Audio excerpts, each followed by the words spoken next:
Bonsoir, bienvenue dans le 20h de la RTS. Voici les titres de ce journal.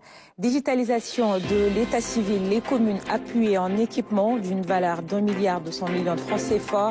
C'est dans le cadre du projet NECAL avec comme slogan « Mon état civil, ma citoyenneté ». Préparatif de la Tabaski, le Sénégal bien approvisionné en moutons, illustration à Missirah-Wadène, un des plus grands points de vente. Le site fait partie des zones autorisées pour la vente du bétail. Dans ces lieux, les prix sont subventionnés, la sécurité assurée par les forces de l'ordre.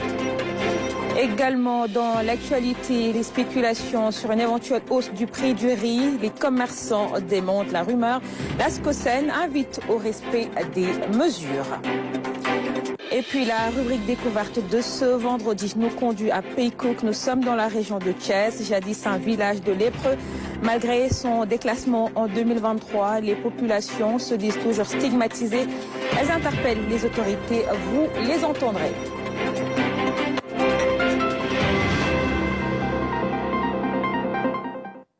Coopération bilatérale entre le Sénégal et la Mauritanie. Les deux pays voisins ont renouvelé le protocole d'application de la Convention en matière de pêche et d'aquaculture signée à Nouakchott le 25 février 2001.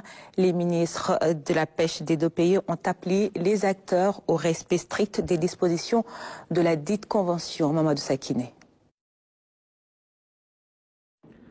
À travers la signature de cette convention, la République islamique de Mauritanie accorde au Sénégal un quota de 50 000 tonnes de poissons par an. Un quota qui est limité à 250 scènes tournantes déployées par 500 embarcations ciblant les espèces pélagiques. Selon toujours l'accord, 6% de ces embarcations doivent débarquer obligatoirement en Mauritanie. D'où cet appel du ministre des Pêches, des Infrastructures maritimes et portuaires.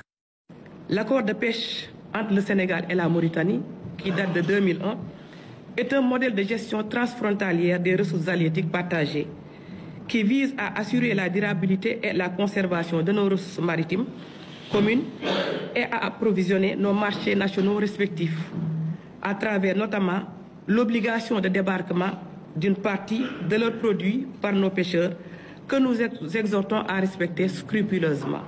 Le ministre a aussi insisté sur d'autres points. Nous engageons également nos pêcheurs à respecter les quotas, les zones de pêche et à utiliser des méthodes de pêche durables et à veiller à ce que l'impact sur les écosystèmes marins soit minimal. Ce déplacement du ministre des Pêches en Mauritanie a un double objectif. D'une part, le renouvellement du protocole de pêche qui arrive à échéance dans quelques semaines et d'autre part, l'échange d'expériences sur la base de nos avantages comparatifs respectifs dans les domaines ci-après. La pêche continentale, l'aquaculture et l'industrie de transformation de produits de la pêche du côté sénégalais, la surveillance maritime et la recherche scientifique du côté mauritanien. En marge de la visite de travail, le ministre des Pêches a été reçu en audience par le Premier ministre de la République islamique de Mauritanie. Dr Fatou Diouf s'est aussi rendu au centre de surveillance des gardes-côtes mauritaniennes.